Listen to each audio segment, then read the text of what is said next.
Welcome to Unlearn Living and welcome to Universe. This show is a series of discussions based on day to day experiences, lessons learned in life, and things to look out for in your world, your life, my life, our universe. The founder of Unlearn Living, Mr. Kuldeep Kalawar, explains concepts of Vedanta and how it is relevant and applicable to our day to day life. If you look at the list of chores that you do every morning, apart from getting up and brushing and getting ready, and there is a doorbell. One of the doorbells that rings is that of the person who's going to collect your garbage every day, and you have to ensure that your kitchen garbage and your dry waste is kind of put out every day. But that gets me thinking about what about all the thoughts that come into our mind. The mind is definitely a very complex machine and very difficult to understand. So who better than sir to talk about how this mind works and how we can control it better. Over to you, sir.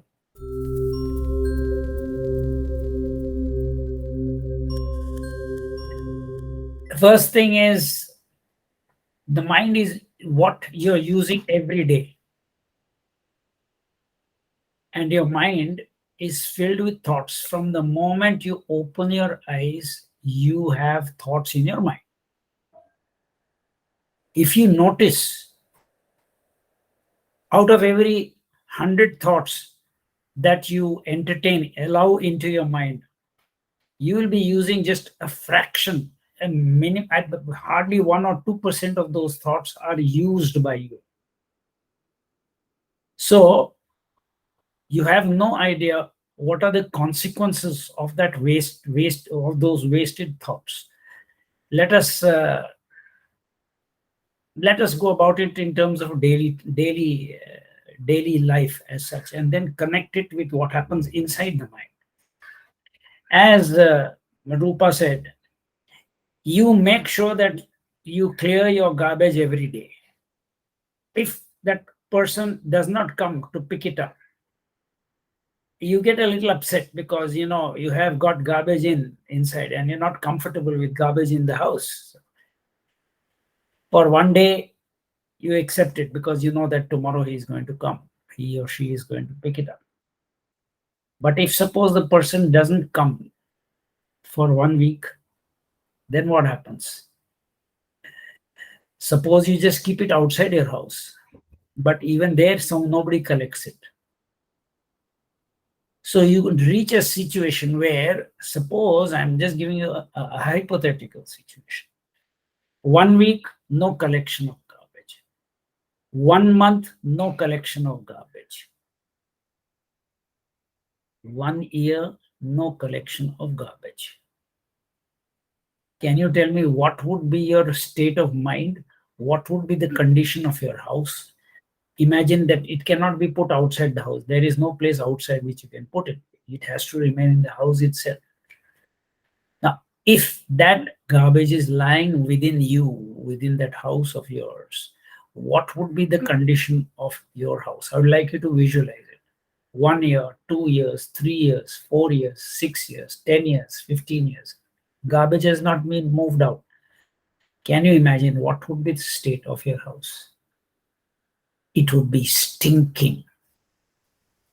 Your clothes will stink. Your curtains will stink. Your upholstery will stink. Everything will stink. Your mood, everything will be destroyed. People will avoid coming to your house because they say it's not worth visiting. Every time I come back with with a lot of disgust. But this is exactly what is happening every day in our life. We have not been realizing it. Garbage in the mind is what creates problems for us. Let's understand how does it create problems. Every day we eat food, something remains on the plate. We eat a bit, some of it is leftover, whatever. Leftovers are put into the garbage bin. We do it 3, 4, 5 times a day, depending on the number of times you eat. Every day you're generating garbage. Imagine now, every day, how many thoughts are passing through your mind from the moment you wake up till the time you go to sleep? Every moment, according to scientists, the average person entertains around about 70 to 80,000 thoughts during a day. How many of those thoughts are consumed by you in terms of, when I say thoughts, how many thoughts which are there in your mind do you speak about? So if there are 100 thoughts which flit through your mind, how many thoughts do you speak about? When I asked people, some people said maybe 2%, some people said maybe 5%. Well, if you look at the average, a person who is untrained person hardly uses 1 to 2% of his thoughts. A person who's a little more conscious about what he is thinking uses around about 3 to 4% of the thoughts. And a person who has trained his mind, about approximately 7 to 8% of his thoughts are useful thoughts. The balance are waste. So 93 to 99% of thoughts are waste thoughts. Now, from the moment you were born, from the day you were born till today, can you imagine how many unused thoughts are lying inside you? Why do I say that? Because thought is energy. Thoughts are energy. Energy is indestructible. Energy cannot be created, cannot be destroyed. That's what we learned in physics. Energy that is waste is garbage, whether it is food energy, whether it is thought energy, whether any energy which is not used is waste. So, from the day we were born till today, can you imagine how much of mental garbage is lying within us? What are the consequences of this? Let's understand. Let's take it first. Let's compare with the physical garbage. When you have so much physical garbage lying with you, what is the outcome? First, it stinks. Point number one. After some time, you will find pests begin to come in. You have pests coming in. You begin to find that your whole mood begins to change.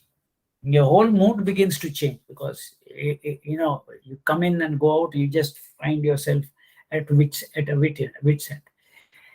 It creates problems because it creates disease, it creates other pests coming in, it creates so many other problems which are unthinkable of it. With so much of garbage lying around, it's just unhygienic. The whole house becomes totally unhygienic. It's impossible to live over there. It's impossible to think. It's impossible to do anything in that sort of an atmosphere. That is exactly what happens with mental garbage. How does mental garbage begin to show up? For the first 20, 25 years of your life, as long as we are young, the mind has so much of elasticity in it. What happens? There are 3 compartments which automatically come into existence in the mind because of this non-clearance of garbage. So if you see your memory, you remember easily those things which are, say, 3 days old or 5 days old, at the most maybe 1 week old. What happened about a week ago, you remember only that. But what about the thoughts that you entertained before, 1 week before, 1 month before, 10 months before, 1 year before? Where have they gone? So, because the mind is able to expand itself to a certain degree, up to certain limits. So, the newborn baby has a mind which is absolutely fresh. It's like a fresh garbage bin, the mind. The first 6-7 days, I'm talking about a normal person, the first 6-7 days goes into what is called the conscious mind. The conscious mind is able to retain memories of, say, last 6-7 days, because so you remember that I had visited this person last week and this is what he said. And remember, the mind is one of the most technologically advanced equipment in the universe. You cannot beat it. There's not a single machine which can compare with it. The mind can record what you thought at that time. It can record what you felt at that time. It can record what emotion you experienced at that time. It can record what the other person said to you. It records what you said to that person. It also remembers the body language that that person expressed when he was talking to you. It remembers the body language you had. So if you were beginning to get worked up, all those feelings, emotions, thoughts, your attitude, your mood during that conversation, everything is recorded. It is a fantastic machine. Can you imagine every interaction, how much of recordings are going on inside? Each experience you have, each interaction you have with anybody, it's being recorded. And it's being recorded from day one of your birth till right now. So the 7 days which are there, it remains in the conscious memory. So therefore, you will find children, when they fight, they have no memory, because they may fight now, and after 2 minutes they've forgotten the fight. They've forgotten this, and they make up as good friends because they have no, I would say, unconscious memory. It's all just erased out. It is in the conscious memory. Conscious memory is 6-7 days, but even that 6-7 days memory is not there. So they have only 5 days memory, 6 days memory, 7 days memory. After some time, when they grow up, that they remember, okay, this. So the person, that child doesn't remember the face of the person. He sees that another child after 7 days. He doesn't recognize that child. It takes him about a month to recognize this. Oh, this is a face. This is a person whom I've been seeing regularly. So that's how the whole thing, conscious memory. What happens after 7 days? Automatically, it is pushed, because that load is there. It doesn't know what to do with that load. It pushes it, and it creates another subconscious mind. In the subconscious mind, is stored around about 1 month's memory. Okay, I had visited this person last month. I had visited this in this person's place. I had eaten this. So you remember all those things, subconscious mind. And then after about 3-4 months, it doesn't know what to do. It's becoming full. So it doesn't know what to do. It pushes it into the unconscious mind. The unconscious mind is the depository of all that you've experienced from day one till now. Till the age of 25, your conscious mind, your subconscious mind, and your unconscious mind carries all that 25 years of garbage inside. Now it reaches a stage where the mind is unable to create any more space for itself, because you get a sort of a warning signal on the comp. Your memory is full. Please empty it. But unfortunately, we don't get such messages to us in our system. But it appears in another way. Now, at the around you hit around about 29, 30, you're okay. You're pretty fit, because the mind is so elastic. It doesn't really bother you much, because you're young, you're jumping around, you're pretty fresh. After the age of 30, now what begins to happen is you suddenly find you go for a walk and you come back. By that time, you're married, you've got a family, and 30, 31, 32. And then you find, I have taken a walk. I used to normally walk 3 kilometers. And now after coming back, you find a bit of soreness in your knees and in your joints. You find it a little sore. That is your warning sign. Your memory is getting full. But most people disregard it. They go to the doctor and he gives you a pill, and you think it can be resolved with pills, etc. Well, nothing happens. And then you don't know what to do with it. So, but it continues. But then around about 40, for the next 8-10 years, what happens is the person is doing his normal life. But one fine day, he finds he begins to, earlier it was a soreness. Now he finds it's beginning to pain. It's beginning to pain. Now he has pain in the knees, he has pain in the pelvic joints. And if it's a lady, if she's delivered children, then that is the period when there's tremendous stress on the system. And that is when, it's when you are stressed that the most vulnerable link in your system begins to give way. That's when, now after delivery, now the lady begins to feel that I never had this problem before. This delivery has created this problem. Now I find my back is paining, and I can't seem to be doing much. I mean, I'm not able to get rid of it in spite of doing so many things. What happens is, it is that garbage which is now overflowing from the mind, flowing from the chakras, from the mind to the chakras, from chakras to the joints. Now it has started showing up physically. So first it shows up mentally, how that we'll discuss. Then it begins to show up physically in terms of physical discomfort, and then it begins disease of the mind, dis-ease of your body, and then disease of the body. So it starts with dis-ease of the mind and ends with disease of the body. That's what happens. So this is the sequence which I've been telling you. Now let's look at what exactly needs to be done and why we need to do it. The first signal when you are unaware of this subject and this topic is, you will find a person begins to get irritated at the slightest thing.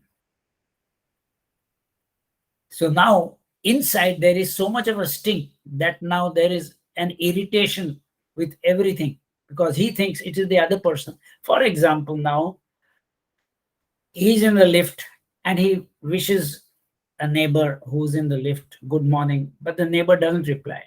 Now this person now begins to get ideas in his mind. I wished him good morning. This fellow didn't respond. Okay, I'm going to teach this guy a lesson. Next time he wishes me, I'm not going to respond at all. Now you see the mind begins to think in a totally different, it's not a normal mind now, it's an abnormal mind because of all the garbage and the stink and the problems which are there inside. Every experience now begins to have a different meaning, a meaning which is put by you but is not real. So you begin to see things which are not there. You begin to think things which are not correct. You begin to behave in response to those signals which you are getting in your mind. The stink is created, the irritation. Irritation makes you get angry. And if you don't control that irritation finally leads to anger. In the process, your whole health goes for a toss. Ultimately, after some time, you start getting blood pressure, high blood pressure. Then after that, you find your whole system, everything system gets, because every emotion you express, every anger irritation that you are experiencing creates toxins in the body. Those toxins create much more problems at the physical level because they disturb the harmony of the whole body, and your organs begin to now play. It's like an orchestra when you're born. Every organ is like an orchestra. Each instrument is beautiful. With this distortion going on, the whole orchestra inside you begins to completely go haywire. And that shows up in various aspects of life. For example, you begin to have an inferiority complex. You begin to judge other people for the smallest things. You begin to judge, you begin to analyze, you begin to people show it as temper, they show it as inferiority complexes, they show it as biases, they show it as, moods. They're very moody. You can never predict how that person is going to behave. You can never predict how that person is going to react. You have no idea whether he'll be able to understand what you're saying. So, for example, mothers normally tend to take out all that on the children. With the result, children get isolated. Children, they tend to stay away from the mother because of that habit of hers to react. And the children are unable to understand, why is my mother behaving like this with me? Why is she getting angry with me for the slightest thing? What have I done to get angry? This is how all these symptoms show up in actual life. The problem is with the mind.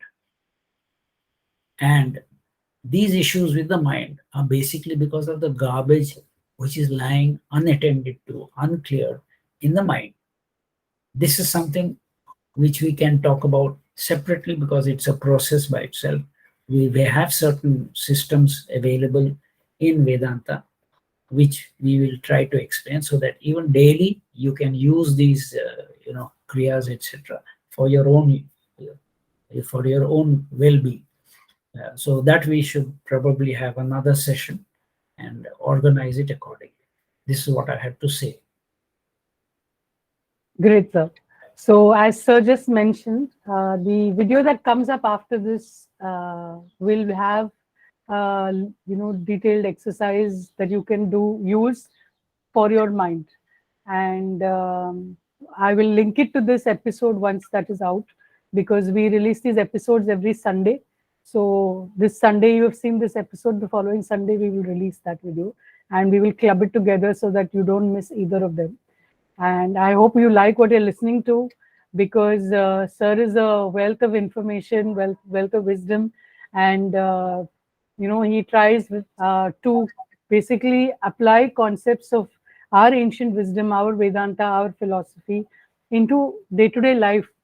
And he has seen life, not just his own, but of so many students that have worked with him over these years, exactly to understand all this. So visit our website, unlearnliving.in. You will find a few testimonials there, some stories there, some podcasts as well over there, where people are sharing their own stories of how this course helped them. And if you have any questions that you would specifically like to ask for this show, you can email us at unlearnliving@gmail.com. And it's very important that you also subscribe and hit the bell icon so that you can stay connected on this weekly episode every Sunday or Monday, whatever suits you. Thank you so much. Thank you, sir. Welcome.